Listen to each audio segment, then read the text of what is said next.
أفلا يتدبرون القرآن أعوذ بالله من الشيطان الرجيم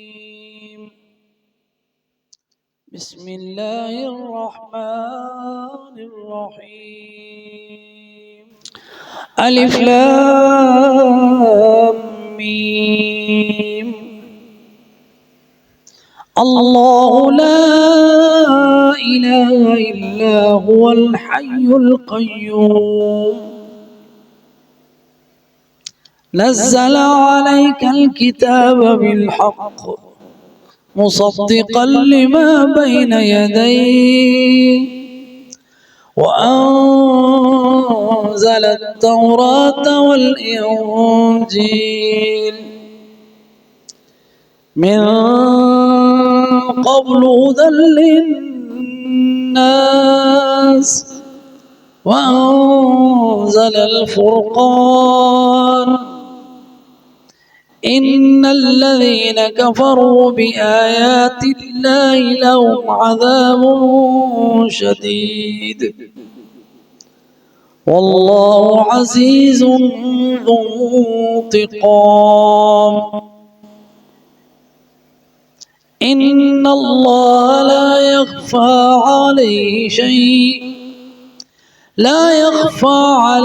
شيء في الأرض ولا في السماء هو الذي يصوركم في الأرحام كيف يشاء لا إله إلا هو العزيز الحكيم سورۃ آل عمران مدنی سورت ہے اور اس کی 83 آیتیں جو ہے نا وہ عیسائیوں کے رد میں اتری ہیں۔ ایک وفد آیا نبی صلی اللہ علیہ وسلم کے پاس عیسائیوں کا نجران سے، جس میں 60 افراد تھے اس وفد کے، اتنا بڑا وفد تھا وہ۔ اور عام الوفود جو ہے نا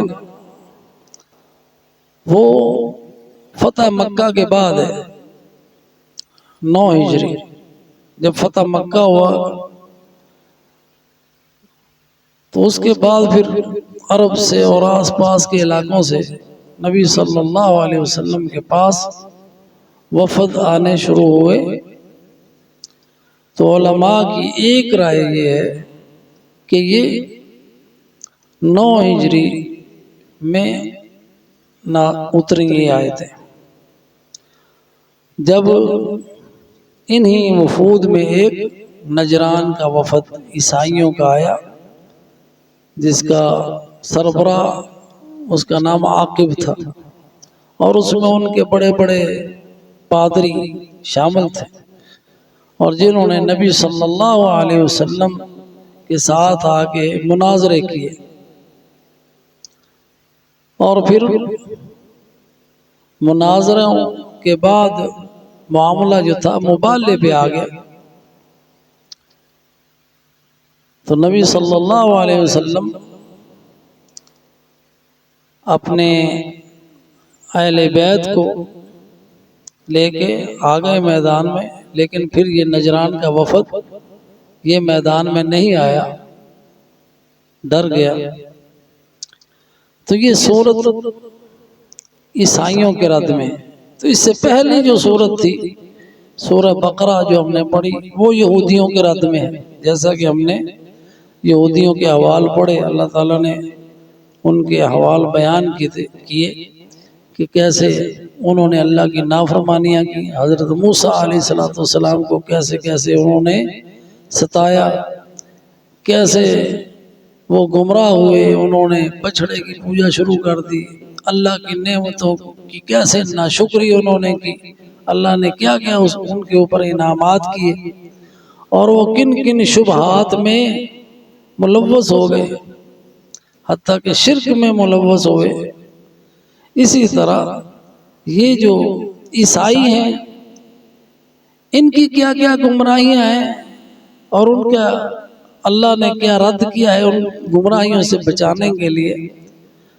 تو ان دونوں صورتوں میں مومنوں کے لیے یہ ہدایت ہے کہ جو شبہات شیطان کی طرف سے آتے ہیں ان کا ازالہ کیسے محکمات آیات المحکمات سے کیا جاتا ہے۔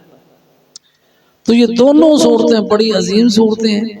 نبی صلی اللہ علیہ وسلم نے فرمایا، حضرت نواس ابن سمعان راوی ہیں اور اسے مسلم، ترمذی اور شریف میں یہ حدیث آئی ہے کہ نبی صلی اللہ علیہ وسلم نے فرمایا، یؤتی بالقرآن واہلہ، قیامت والے دن قرآن اور قرآن والے آئیں گے۔ قرآن اور قرآن والے، اہل قرآن کون ہیں؟ جو قرآن کی تلاوت کرتے ہیں، جیسے اس کی تلاوت کرنے کا حق ہے، یعنی اس کو پڑھتے ہیں، اس پہ عمل کرتے ہیں، اس کو سمجھتے ہیں۔ تو اہل قرآن آئیں گے قیامت کے دن اور ان کے ساتھ قرآن ہوگا۔ اہل قرآن وہ جو دنیا میں عمل کرتے رہے۔ فرمایا رسول اللہ صلی اللہ علیہ وسلم نے، تقدمہم سورۃ البقرہ و آل عمران، ان کی آگے آگے پروٹوکول دیتے ہوئے دو صورتیں ہوں گی، سورہ بقرہ اور سورہ آل عمران۔ تو نبی صلی اللہ علیہ وسلم نے 3 مثالیں دی ان کے لیے، اللہ کے رسول نے 3 مثالیں بیان فرمائی ہیں جی، اور وہ کی فرمایا کأنہما غمامتان، یہ 2 صورتیں ایسے آئیں گی جیسے یہ بدلیاں ہیں جو ان کے اوپر سایہ کر رہی ہیں۔ ان 2 صورتوں کی مثال تشبیہ دی قیامت کے دن کہ جب کوئی سایہ نہیں ہوگا، یہ 2 صورتیں بدلیوں کی صورت میں جو قرآن پہ عمل کرنے والے ہیں، قرآن پڑھنے والے ہیں، یہ دونوں صورتیں ان کے اوپر سایہ کر رہی ہوں گی۔ کأنہما غمامتان، جیسے کہ وہ 2 بدلیاں ہیں، او غیابتان، غیابتان یعنی یوں سمجھیے کہ جیسے وہ سائبان کی طرح آ رہی ہیں، اس میں بھی سائے کا پہلو موجود ہے کہ وہ سایہ کرتی ہوئی آئیں گی۔ اور جیسا کہ اور تشبیہ فرمائی، کأنہما ظلتان سوداوان، یا ایسے سمجھیے کہ جیسے وہ سائبان ہیں جو ان کے اوپر آ رہے ہیں۔ یا فرمایا او کأنہما فرقان من طیر صوافت حاجان عن صاحبہما، یا پرندوں کے بہت بڑے جھنڈ ہیں، جو بھی بہت بڑا جھنڈ ہے تو وہ بھی بدلی کی طرح سایہ کر دیتا ہے۔ تو اس طرح یہ صورتیں آئیں گی، اور قرآن اور جو ہے اہل قرآن، ان کے اوپر، اہل قرآن کے اوپر اس طرح سایہ بان بن کے آئیں گی، اور پھر ان کے لیے سفارش کریں گی۔ تحاجان عن صاحبہما، اللہ سبحانہ وتعالی سے یہ سفارش کریں گی قرآن پڑھنے والے کی۔ اور نبی صلی اللہ علیہ وسلم نے اس سورہ کی اور بھی بہت ساری فضیلت بیان فرمائی ہیں جو کہ احادیث میں موجود ہیں۔ تو آج ہم یہ سورت پڑھ رہے ہیں، سورہ آل عمران۔ آغاز اس کا ہو رہا ہے الف لام میم، اور اسی حروف مقطعات کے ساتھ سورہ بقرہ کا آغاز ہوا، اور یہ اسی سورہ بقرہ کا تسلسل ہی ہے، اس کا اتمہ کہہ لیں، اس کو مکمل کرنے والی۔ الف لام میم حروف مقطعات ہیں، اور اس میں یہ کہ اس کی مراد اللہ ہی جانتا ہے۔ اور یہ کہ الف لام میم جو ہے یہ اس میں یوں کہیں کہ چیلنج ہے کہ انہی الفاظ کے ساتھ تمہارا کلام ہے اور انہی الفاظ کے ساتھ یہ کلام ہے الف لام میم. تو اگر یہ اللہ کی طرف سے نہیں ہے، اگر تم شک میں ہو تو ایسا بنا کے لے آؤ. اس میں چیلنج بھی ہے. الف لام میم حروف مقطعات ہیں، علیحدہ علیحدہ پڑھا جاتا ہے اس لیے ان کو مقطعات کہتے ہیں. الف جو ہے وہ 2 حرکتوں کا ہے، لام اور میم یہ 6 حرکات کی. الف لام میم، اس لیے اس طرح مد کے ساتھ ان کو پڑھا جاتا ہے. اللہ لا الہ الا ہو، اللہ کا ذاتی نام ہے اللہ، یعنی وہ معبود برحق، الالہ اللہ معبود برحق، جس کے سوا لا الہ الا ہو، نہیں ہے کوئی معبود برحق، کوئی معبود برحق نہیں الا ہو، سوائے اس کے. یہی لا الہ الا اللہ ہے. یہی کلمہ پڑھ کے ہم مسلمان ہوتے ہیں. هو الحی القیوم، وہ زندہ ہے اور قائم ہے. اللہ لا الہ الا هو الحی القیوم، یہی ہم نے اس کی تفسیر پڑھی جب ہم نے وہ آیت الکرسی پڑھی تو اس میں بھی یہی الفاظ ہیں، اللہ لا الہ الا هو الحی القیوم. تو یہ اللہ یعنی اللہ وہ ہے جس کے سوا کوئی سچا معبود نہیں. لوگوں نے بنائے تو بہت ہیں لیکن سچا معبود ایک ہی ہے. لوگوں نے جانور بھی معبود بنائے، کسی نے گائے کی پوجا کی، کسی نے اونٹ کی پوجا کی، کسی نے گھوڑے کی پوجا کی، کسی نے سانپوں کی پوجا کی. اب ہندوستان میں دیکھیں تو چوہوں کی پوجا بھی ہوتی ہے. مزاروں کے اوپر چوہے چھوڑے ہوئے ان کو دودھ پلاتے ہیں ان کی مورتیوں کے اوپر. تو یہ دنیا میں جانوروں کی، درختوں کی پوجا ہوئی. حضرت عمر نے اس لیے بیعت رضوان والا جو درخت تھا نا وہ کٹوا دیا تھا کہ کہیں لوگ اس کی پوجا نہ شروع کر دیں. ہم بھی یہاں دیکھتے ہیں درختوں کے اوپر دھاگے باندھے ہوئے ہیں، اس کے اوپر تیل ڈال رہے ہیں، اور اس طرح مرادیں مانگنے کے لیے درختوں کی پوجا ہوتی. کوئی کیل ٹھوک رہا ہے، کوئی کچھ کر رہا ہے. تو یہ سارے معبود، وہ بت ہو، وہ انسان ہو، وہ شیطان ہو، سارے کے سارے معبود باطل ہیں. اس لائق نہیں ہے کہ ان کی عبادت کی جائے. صرف اللہ اللہ ہے معبود برحق. اور وہ کس لیے معبود برحق ہے؟ اس لیے کہ وہ الحی القیوم ہے. اس کے سوا کوئی الحی قیوم ہے ہی نہیں. الحی جس کی حیات کامل ہے، الحی وہ جو زندہ ہے، زندہ رہے گا، وہ جو زندگی دینے والا ہے. کوئی چیز جو زندہ ہے اس کے زندہ رکھنے سے زندہ ہے. جب تک اس کی رضا ہوگی زندہ رہے گی. اس کے سوا جن جن کی پوجا ہوتی ہے اموات غیر احیاء، سب مردہ ہیں، ان میں سے کوئی بھی زندہ نہیں. اگر کوئی انسان زندہ ہے اور پیر ہے یا کوئی جو بھی راہب ہے اور لوگ اس کی پوجا کرتے ہیں، اس سے جا کے مرادیں مانگتے ہیں، کیونکہ اس نے مرنا ہے ایک دن، اس لیے وہ مردہ ہے. نبی صلی اللہ علیہ وسلم کو اللہ نے مخاطب کر کے فرمایا انک میت وانہم میتون، حالانکہ آپ زندہ تھے اس وقت جب قرآن اتر رہا ہے. کیونکہ موت آپ پر آنی ہے اس لیے میت کہا. انہم میتون، یہ جو کفار آپ کی کر رہے مخالفت، زندہ انہوں نے بھی نہیں رہنا، یہ بھی میت ہی ہیں.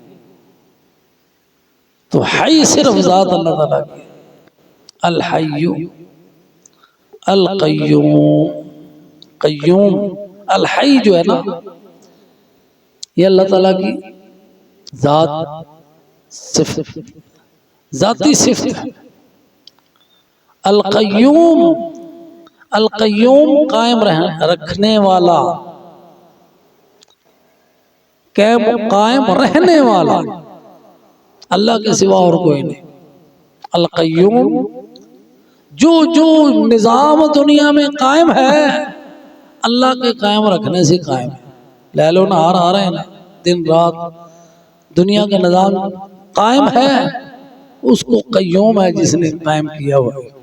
ہماری زندگی قائم ہے، جب تک وہ قائم رکھے گا رہے گی، وہ قیوم ہے، وہ قیوم ہے جی۔ قیوم صیغہ مبالغہ ہے، اور یہ قیوم اللہ سبحانہ و تعالیٰ کے افعال قائم، جتنے جو معاملات ہیں قائم دنیا میں ہیں جی، وہ اللہ سبحانہ و تعالیٰ قیوم ہے، اور قیامت کو قائم کرنے والا وہی قیوم ہے۔ دنیا کو قائم رکھنے والا وہی قیوم ہے، قیامت کو برپا کرنے والا بھی وہی قیوم ہے۔ جو چیز ہونے والی ہے اس کو قائم کرنے والا وہ ہے، جو قائم ہے، جو کھڑی ہے، جو چل رہی ہے، اس کو اس قیوم نے قائم کیا ہوا ہے۔ زمین و آسمان کو اس نے قائم رکھا ہوا ہے، اس کے سوا کوئی قیوم ہے ہی نہیں، اس لیے وہ اللہ ہے، اس لیے وہ معبود ہے، اس لیے وہی عبادت کے لائق ہے، اور اسی نے یہ نظام قائم کیا رسولوں کا اور کتابیں نازل کی، اس لیے آگے آیا نزل علیک الکتاب بالحق۔ رسالت کا بھی نظام ہے نا، اللہ سبحانہ و تعالیٰ نے جب آدم کو زمین پر بھیجا نا، اور ساتھ ہی فرمایا فَإِمَّا يَأْتِيَنَّكُم مِّنِّي هُدًى فَمَن تَبِعَ هُدَايَ فَلَا يَضِلُّ وَلَا يَشْقَىٰ، اور ساتھ نزلہ کا لفظ ہے، نزلہ اس میں شد ہے، یعنی یہ ایک بار ہی نہیں اترا، نزلہ منجمن، قرآن جو ہے یہ چھوٹی چھوٹی ٹکڑیوں میں اترا، کہیں چند آیتیں ہوتی ہیں، کہیں ایک لفظ بھی اترا، کہیں پوری سورت بھی اتری، اور جو ترتیب اس مصحف میں ہے یہ اللہ کی طرف سے بتائی گئی ہے۔ جب آیت اترتی تو نبی صلی اللہ علیہ وسلم کے اوپر یہ وحی بھی آتی کہ یہ آیت قرآن میں کس آیت سے پہلے، کس آیت کے بعد، کس سورت سے پہلے، کس سورت کے بعد، یہ توقیفی ہے۔ اور آپ کو پتہ ہے کہ اللہ نے قرآن جو ہے یہ 23 سال کی مدت میں اتارا، جس میں 13 سال مکہ کے، 10 سال مدینے کے۔ یہ مدنی سورت اس لیے مدنی ہے کہ یہ مدینہ میں نازل ہوئی ہجرت کے بعد، اور جو بھی سورتیں کی آیتیں جو ہجرت کے بعد نازل ہوئی ہیں، چاہے وہ مکہ میں کیوں نہ نازل ہوئی ہے، اس کو مدنی کہا گیا۔ تو مدنی صورتیں وہ ہیں جو ہجرت کے بعد نازل ہوئی، تو یہ مدنی صورت ہے۔ نزل علیک الکتاب، اللہ نے آپ پر کتاب اتاری، اور یہ ایک ہی مرتبہ نہیں اتری، منجمن اتری، باقی ساری کتابیں ایک ہی مرتبہ اتری۔ اللہ نے تورات کو ساری کی ساری ایک ہی مرتبہ اتارا، انجیل کو بھی ساری کی ساری ایک ہی مرتبہ جو ہے وہ نازل کی، لیکن نزل قرآن کو اللہ تعالیٰ نے ٹکڑوں میں تھوڑا تھوڑا کر کے اتارا، اور کافروں نے اس پر اعتراض بھی کیا، لولا نزل علیہ القرآن جملۃ واحدہ، اس کے اوپر قرآن ایک ہی بار کیوں نہیں اترا؟ اللہ نے اس کا بھی جواب دیا، کذالک لنثبت بہ فؤادک ورتلناہ ترتیلا، ہم نے تھوڑا تھوڑا کر کے اس لیے اتارا ہے تاکہ آپ کے دل میں جم جائے، اور ہم نے اس کو ترتیل کے ساتھ پڑھا ہے، تلاوت کیا ہے، لنثبت بہ فؤادک، تاکہ آپ کا دل قائم ہو جائے، آپ کے دل میں قرآن قائم ہو جائے، آپ کا دل اس کے ساتھ قائم ہو جائے۔ نزل علیک، علیک حرف جر ہے، علی حرف جر آپ، علیک مخاطب ہے نبی صلی اللہ علیہ وسلم، کاف جو ہے نا مخاطب کے لیے ہوتا ہے اور مخاطب ہے رسول اللہ، نزل علیک، اور اس میں تاکید بھی ہے، اس میں حسر بھی ہے، تاکید اور حسر کیا کہ الکتاب وہ بعد میں آیا، علیک پہلے آیا، علیک الکتاب کہ آپ ہی پر، تجھ ہی پر، علیک الکتاب یہ کتاب ہم اتاری بالحق حق کے ساتھ، حق کے ساتھ یعنی سچ کے ساتھ، دلیلوں کے ساتھ، حجتوں کے ساتھ، جھوٹ نہیں ہے، ریب نہیں ہے، شک نہیں ہے، یقیناً حق ہے، یہ کوئی شک نہیں اس میں، نہ اس میں کوئی شک، نہ اس میں کوئی جھوٹ، اور یہ دلیل ہے، حق ہے، سچ ہے، حجت ہے اور غالب ہے، یہ ہے حق، حق نے غالب آنا ہے، حق قرآن ہے، نزل علیک الکتاب بالحق، حق کے ساتھ ہے، جو اس میں ہے وہ سارے کا سارا حق ہے، سچ ہے، حجت ہے، دلیل ہے، قرآن میں جو کچھ ہے، نزل علیک الکتاب مصدقا،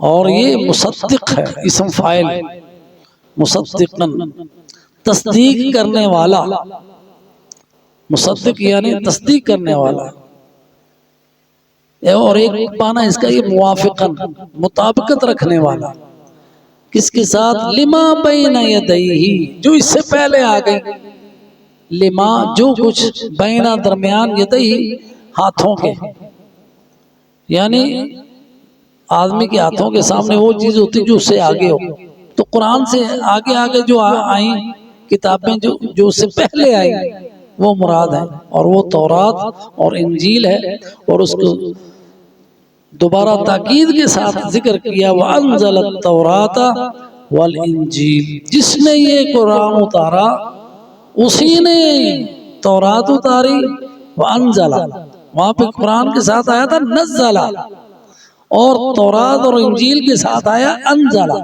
نزل یعنی تھوڑا تھوڑا کر کے اتارا، ٹکڑوں میں اتارا، انزل یعنی یک بار کی اتارا، وَأَنزَلَ التَّوْرَاةَ تورات کو، اور تورات آپ کو پتہ ہے موسیٰ علیہ السلام کو عطا ہوئی، والانجیل انجیل حضرت عیسیٰ علیہ السلام پر اتری،